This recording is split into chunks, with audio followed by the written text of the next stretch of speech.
Good evening. It is 7:30 and we're in the middle of the PR Festival, and we have tonight the very special Legends stage with my dear mother, my business inspiration, Janet Coles.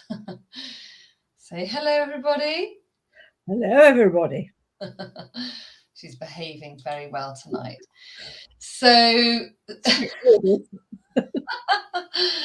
thank you for joining. I've had to withdraw my dearest mum from what do you want to watch tonight? What's going to be on immediately at 8 o'clock? Oh, no, I can see it. Sky Arts. It's the Portrait Artist of the Year, so that's fine. Perfect. So that's what you need to whiz off to. So what we're going to do is go through a bit of the festival for just a few seconds, and then we're going to do the special interview with the business guru, the one who keeps kicking my butt and saying, have you done this? Why aren't you doing that? My mum still inspires me. Oh, it's Karen is saying, hello, lovely to meet you, Janet, from Karen. There you go. Nice to see you, Karen. And somebody else is saying, hello, Mummy Coles. There you go. This is my mamacita. The reason why I'm running this business. I blame you, Mum. It's all your fault. Oh, never mind. Never mind. The thing if you can help people. Yes, no, you can definitely help people. So just to recap, I've just sent out the link for the replay from today. So that should have dropped into your inboxes.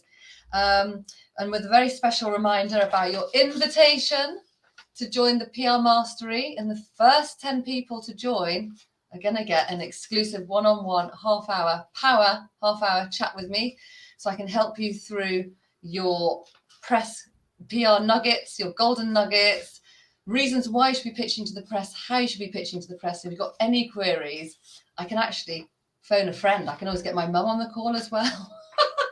Maybe on the first person to sign up, I'm going to get you, Mum, to join as well. Oh, for goodness sake. Very good at business advice. Now, if you're not going to be one of the first 10 people with that offer, she hasn't agreed yet, but I'm sure she will. So what you're going to get inside the PR Mastery, you'll be able to have your press kits checked. So we have a section where you can literally upload your press kit. You'll have the template from us. We will check it over and ask you to improve it, to modify it, and get it press ready for the journalists.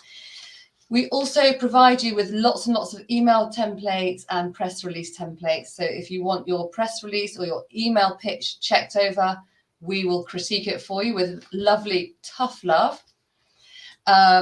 We also have the weekly Ask Me Anything. So if you have any queries, I go live into the group and you can say, what do I do here? What do I do there? And I will answer your burning questions.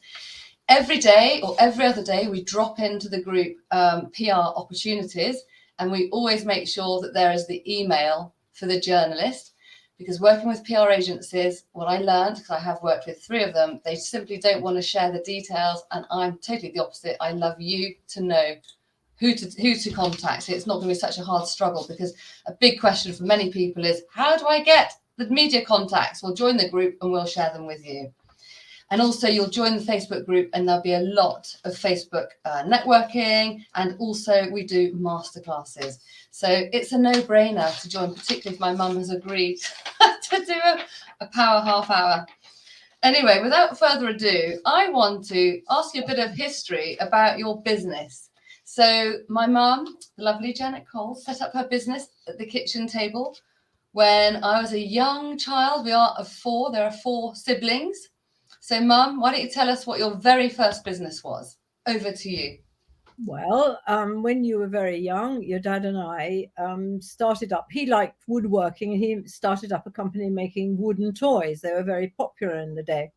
And so for a little period, we were selling wooden toys, but big wooden toys, not sort of little trains or anything, big climbing frames and blackboards and sit-on toys and that sort of thing. And we didn't know how to sell them. So he sent me round, or rather I went round in a van to play groups, because in the day there were play groups. People could send their children off. I can't understand what the childcare is nowadays. Play groups were a wonderful thing in church halls, and they would do painting, and they did climbing, and they did all sorts of things. So I started up and did a sort of leaflet on the toys. And this was the leaflet. Now, I'm not very good at doing this. I've been told off because I don't do it very clearly, but this was the first sort of leaflet. It was hand drawn, not by me, but by other people.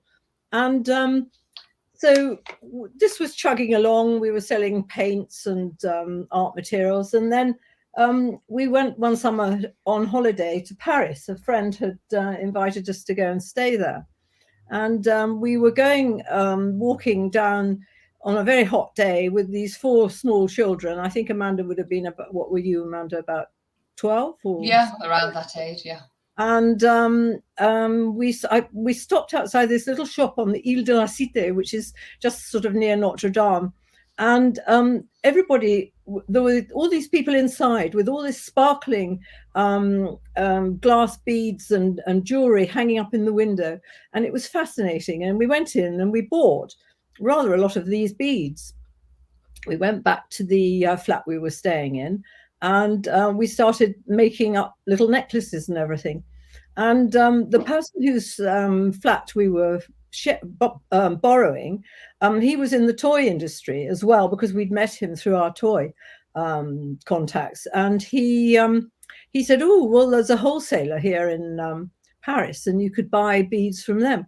So I think we went off and bought a few more, and I thought, well, this would be a good product to put in with the toys. That it was simply that, something for children, but maybe the mums could join in as well.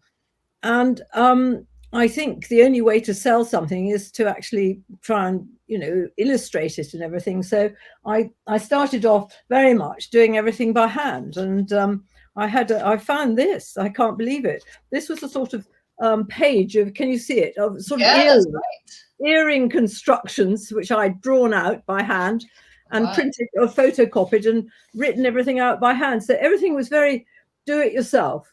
Pre-computers. Yes, I mean, I must say, if I was in business today, you're all so lucky. You're so lucky with all the wonderful resources with the photography. You've got all your artwork. You can do absolutely everything. I mean, look at the banner I've got here. This banner here, that's thanks to Canva. You could never have done that in the 80s, could you? No, I couldn't do anything. I had to draw everything. I had to go down to the printer. I had to go down to the artwork chap, and it was just a nightmare. So we started. And you used to drag us children. I remember being dragged along in my school uniform with my school bags, going to, oh, we're not going to go to Jeff Carter again, are we? He used to be the printer. I remember doing that. Yes. Anyway, so I've started off by doing, thinking, well, the cheapest way to do some publicity was to have an A3 sheet printed, one side color and one side black and white. So I had this little catalogue printed, and here's the very, very first catalogue as such. And this was a picture, and I think that one of these necklaces is one of the ones, the one there is one of the ones that we made with all these beautiful, I can't see where my I can see it. It's lovely, like grapes, isn't it, with green grapes and everything. That was one of the ones that we'd bought in Paris, and all the other little bits were what we'd found in another shop. So this little catalogue went out, and it gave people ideas of what to do, everything. And that sort of did. And I had a little mailing list from the toys, because we used to advertise in the local newspapers and in sort of main newspapers, but those are on the back pages. They had classified ads. You had a little tiny box, and you tried to attract people with your product. And I used to sell these beads as a sort of sideline with the toys, but eventually people started being quite interested, so I got a bit bold and I did another catalogue, and that had about more pages, and so it sort of was beginning to get a little bit more, what you might say, sophisticated. And then this chugged along for a while, and then we decided that probably the best way to try and sell these beads would be to go and do an exhibition at the NEC, at the National Exhibition Centre. In Birmingham, where we are based, quite near. In Birmingham. And when we were there, we met the person who was going to be our designer. And he was very young, and was just setting out doing a small business selling very, very beautiful stationery. Now, I mean, I was trying to sell beads, plastic beads, glass beads, wooden beads, all sorts of jolly beads. And his was a very sort of precise and very tidy and beautiful layout and everything. So I think I rather sort of shocked him. But we got chatting and everything. And he said to me, Janet, your catalogue, well, to not put it mildly, he said, it's crap. Charming. You need something a little bit better, and you need to be able to appeal to people. And so he put together this catalogue for me, which was still using the same sort of format, but there was a bit more colour in it. Same sort of idea, colour in the middle. I think actually, Mum, I might be even in that catalogue, but hey ho, you don't need to find that picture. Oh yes, there is. I used to be a punk. Well, I was going to actually show that one. Well, you and Fiona. Well, there's me. Total ghastly. Oh, look how glammy she is! Look at that. Do you reckon we look alike? Anyway, where was the picture of you? Because you and Fiona were my models, and you were so naughty. We were very cheeky. Terribly difficult trying to make you stop. I didn't know you were trying to make money. Here you are, Amanda. Oh, there you go. There's Amanda looking sort of. I used to have spiky hair. I used to get sent to the headmistress every day because I used to spike my hair up, crimp it up. Anyway, she did actually eventually, when Robert got going. This is one of the pictures that we sent out as a leaflet. Have I changed, everybody? Yeah. I remember getting slathered in makeup for that day. So anyway, we continued with this business, and slowly started to get a sort of a mailing list. And I decided that I really needed to try and get in touch with newspapers or people that were going to be able to do publicity, but not a PR person, because that was the only way you could do it, and PR was expensive, very expensive. Still is now. Yes. So we sort of I sort of wrote to various people. I got all the newspapers, and I looked at the female pages and the pages where people wrote about sort of more not just news, but business, business either, just features, sort of fashion and features and all the rest of it. And I wrote to a number. I mean, I don't remember who I wrote to and quite what I said, but it was like throwing a pebble into a pond. You've got no idea who you were going to be able to sort of contact or anything. And then the famous story, which Amanda always remembers, that I went to, because we were working from home, kitchen table and all the rest of it. And I went to the door one morning and opened it up. And there was a great big sack sitting outside, a great grey post office sack. And it was absolutely stuffed full of letters. And this was because I'd had a little write-up in the Daily Mail. And this absolutely started the ball rolling. It was the real beginning of trying to get the whole thing. But I'm afraid the toys sort of got left behind. My husband sort of carried on doing those for himself, and I just carried on with the beads. And that went on for probably, I don't know, a long time. And slowly the catalogues got better. And your money starts coming in, and so with all these people, I got about 40,000, I think. But you forgot to say that postman. I remember you telling me that he was complaining about his back because after that one article in the Daily Mail, he had 8 sackloads. So he was like kept on lugging, and obviously it was before email. You wouldn't have things coming into your inbox. It was postal orders to purchase your catalogue for 75p. So they'd put a postal order. Dear, please send me your catalogue. So she had to get more catalogues printed. It was honestly game changing. Yes. And then me as a rebellious teenager, you kind of hear things, they don't sink in, but they do sink in. It was really wild how much it sank in. It was very exciting, actually. Yeah. So then the catalogue started getting more professional. Yeah. And my designer started doing a really, really good job. And it was really then a matter of keeping the business sort of ticking over. And I had to get staff, because, you know, when you've got a product, you have to have people that help you do things.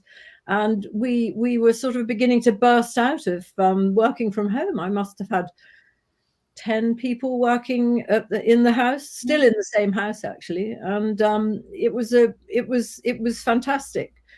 This publicity was good, but I realized then that we needed to go and get a proper PR person. But that's where Amanda has learnt her craft, because yes. I used to go to King's Road to your PR agent there, and I used to pretend that I needed to go and help her. And she also had an assistant who was exactly my age as well. And actually, it's really funny because her assistant now also runs a big PR agency. So it's funny how Janet Cole's Beads has actually engendered, you know, lots of different businesses and how we help other people. So it's incredible. So tell us about what happened with, well, actually, didn't you go on? So you had the PR agent. When did you get your catalogue stocked in WH Smith's? Because that was another game changer. Well, like, I mean, what year, I don't know. What stage we were at, I don't know. But I think made applications to, you know, to news agents to see if we could get the catalogue, because by then the catalogue was really quite fancy. It was there's quite a big. Oh, you've got, yeah, I've got one here. Yeah. They were very glossy. I mean, they took an enormous lot of work to produce, you know, to sort of get it sorted out. But you know, then it was just a question of, what was I saying? I've forgotten. Well, it was really, you got into WH Smith, you took on the PR agency. Yes. And he agreed to take, I can't remember how many copies we had to print. 20,000? I've got that figure in my head. I don't know whether it's right or wrong. You probably remember. I mean, I used to go to your meetings as well. So, you know, my mum was brilliant. I do this with my daughter, take her to photo shoots, to meet editors and everything. So you did all of this for me. So it's all sinking in.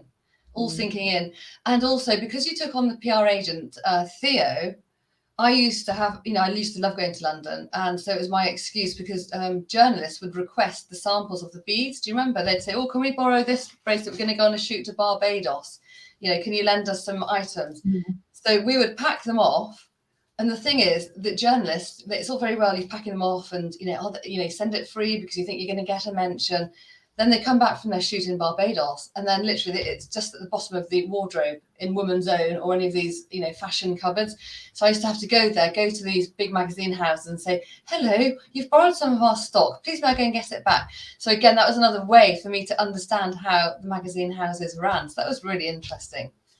And then one day, because this PR agent was doing so well, she managed to get a gig on TV for mum. Because it was all about, in those days, all about objets trouvés, because that, you know, they were kind of finding a press hook, how it was, how trendy found objects were. I think people used to go along the riverbeds and, you know, find things, bits and bobs, and make them into jewelry pieces. And so Theo had found a hook. Right, that's a trendy thing. You know, let's see how we can mix Janet Cole's into that. So Mum said, Amanda, I can't possibly be getting up at 4 o'clock in the morning, so I've got to run the whole show. And I said, all right, I'll do it. Taxi came to Worcester at 4 o'clock in the morning, and I had to get there by 6 and be, you know, have all the hair and makeup done and be talking to Anna Nick all about objets trouvés.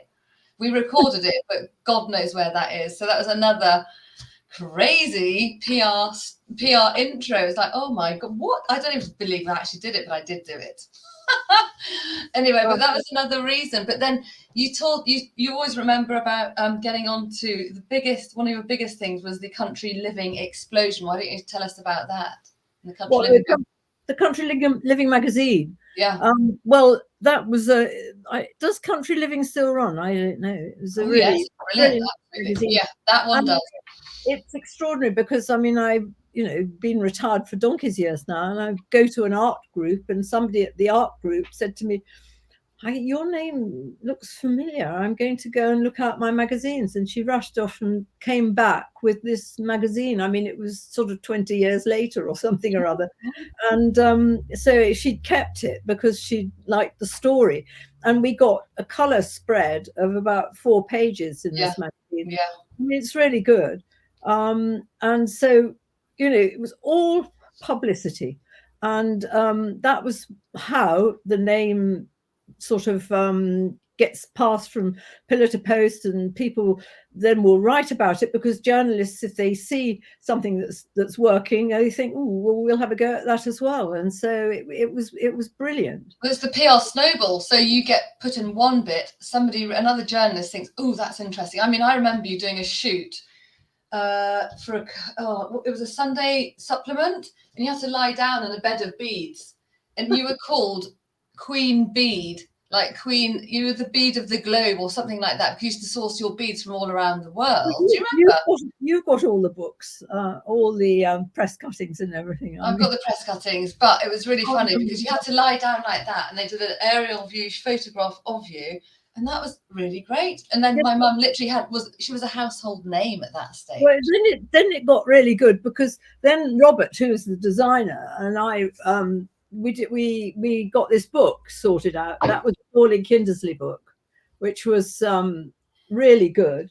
And that then got spotted by somebody in the Metropolitan Museum of Art in New York. And I then did this for them, which was a fantastic thing.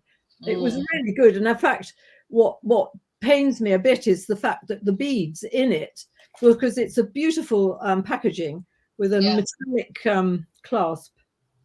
I've actually got them downstairs on display. It's almost like a museum down in my sitting room. I love them so much. They're so beautiful. In there, you've got you probably can't see it because it's just that's it. Yeah, bring it closer and tip it so we don't have all this. Yeah, that's it. There's lots of beads, and then what you make them up into. Yeah. And unfortunately, the supplier of beads, who actually was in Greece, sort of couldn't resupply. But that was very successful, and so they went on and did another one, which was with all the little glass beads, which was beautiful. So that was really very helpful, and that was purely because my name had come forward. It was purely, publicity that had enabled me to get into the Metropolitan Museum of Art. And incredible. I mean, that's outstanding. I mean, for example, we were interviewing Esther yesterday on the Fireside Chat, and she had Penguin Random House / Dorling Kindersley drop into her inbox saying, "We've seen you. We like what you do. We want you to write a book." So publicity really does open doors. Well, exactly. There you are. I can't say any more than that. What can you say? Oh, and do you remember writing this book? Because the people who participate the most in the festival will be getting their hands. There are 3 of these books. Yes. Do you remember writing that, Mum? I do. Actually, I was referring to it recently because I've still got quite a large collection of books. And of course, years have gone by, and I've got older and I'd forgotten quite a lot about what there was, and what we did, what we had, all the rest of it. And so I've been rereading what I'd written. I know. I mean, seriously, I can't believe all the stuff that you did whilst running a busy household, running a very, very thriving business, getting the PR. Naughty daughters as well. Well, yes, well. I don't know whether the other one's so naughty, but But which was then the inspiration for me to set up my business importing knitwear. It wasn't quite as large a business as your one, but it was the power of PR, which is why I'm doing what I'm doing, because I managed to pitch this. Because I remember, Mum, when I first launched the business, and I was going, oh God, it's such blood, sweat and tears. I've gone to Peru, I've sourced it, I've gone to the factory, I found a reliable factory owner to supply me the stuff and all the rest of it. Created the website, because you have a website in those days, not a catalogue, because your catalogue was your website, wasn't it? And then I said, but Mum, it's tumbleweed. What do I do? And you said, Amanda, can you not remember the success I had with the PR? I thought, oh my God, it was staring me in the face. It was so ridiculous. It was staring me in the face. You said, go and get some publicity. So I took the 2 children, the 2 wee babies, in the pushchair to WH Smith's. I bought up the whole of WH Smith's. I bought a massive magazine rack of magazines. And I smiled, and I did just what you did. I, looked at the front, saw the names, and I smiled and dialed, and I called up people, and I called up people. In fact, one day I called up one woman, a stylist, so many times that she blacklisted me. She said, "You, Amanda," because I didn't keep a check of who I was calling. I literally just had a telephone number. Oh, I've just spoken to her, and I didn't actually say I'd spoken. I just had the number there. "Amanda, you've called me now 3 times. Never call me again." And that was really sad and dispiriting. Can you imagine doing that when you're working on your own from home and you've got your children in nursery and you're like, oh my God. Anyway, so I thought, okay, therefore I need to create a PR plan of action and a PR campaign sheet. So doing all of that stuff really helped me hone the stuff which I teach you in the PR mastery. So that it all kind of comes around to that. But really, my mum is the inspo. And actually, another really interesting thing is that we used to go on buying trips. So I was very privileged with, I used to work for your company. So I got through school, went to university, worked in Spain, came back, and you very kindly gave me a job. And one of my roles was to design necklaces and jewelry to then sell to high street stores. So I used to sell to Oasis, Boots, Next. You already had the account with John Lewis in the haberdashery department. So it really was a really fantastic thing. But we used to go to Morocco, and I remember it was Mum's 80th birthday the other day, and we all had to say 3 words about our mother, how wonderful she was. And I just said, she's Mrs. Batteries, battery powered. She's like a Duracell bunny. I remember being deep in the souks in Marrakesh at midnight. There's like one lone lamp bulb hanging there to give us light while she was scribbling away all her orders that she was doing. And I said, Mum, it's 12 o'clock. Can't we go back to the hotel yet? She goes, Amanda, I've still got to make the purchases. So Mum's wearing the amber, which I think you might have bought in one of those souks. Can you show us your amber necklace? Yes, it's beautiful. Isn't it? Yeah.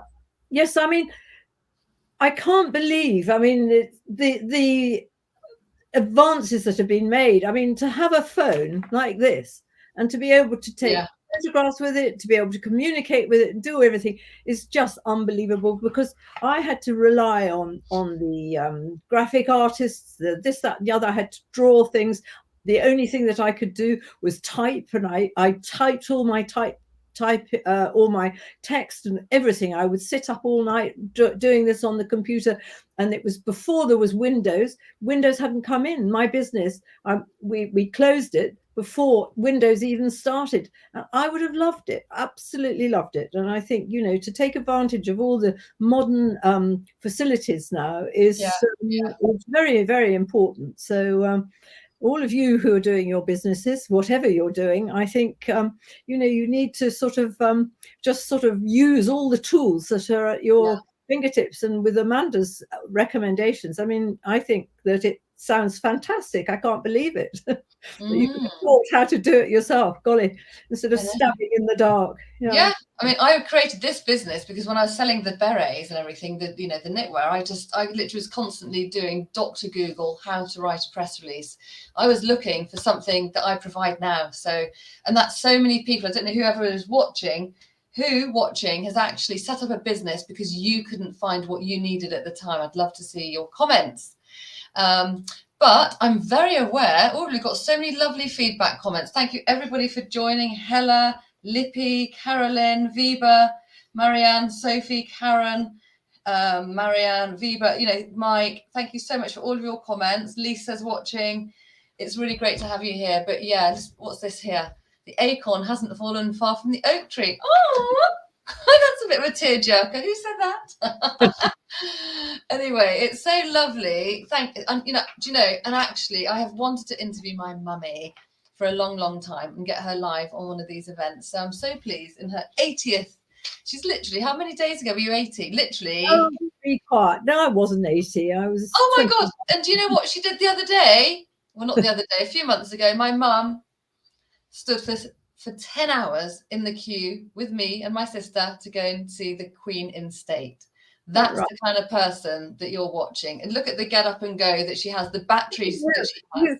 You lay down and went to sleep on the ground when we got stopped. Right, I don't have the batteries that you do, Mamacita. Anyway, we're going to have to go because my mum's got to go and watch the art show or whatever the hell show you got to go and watch. So everybody, thank you so much for to joining. all of you, listen to what she's got to say, because actually she makes a lot of sense these days. I am most impressed. So These days.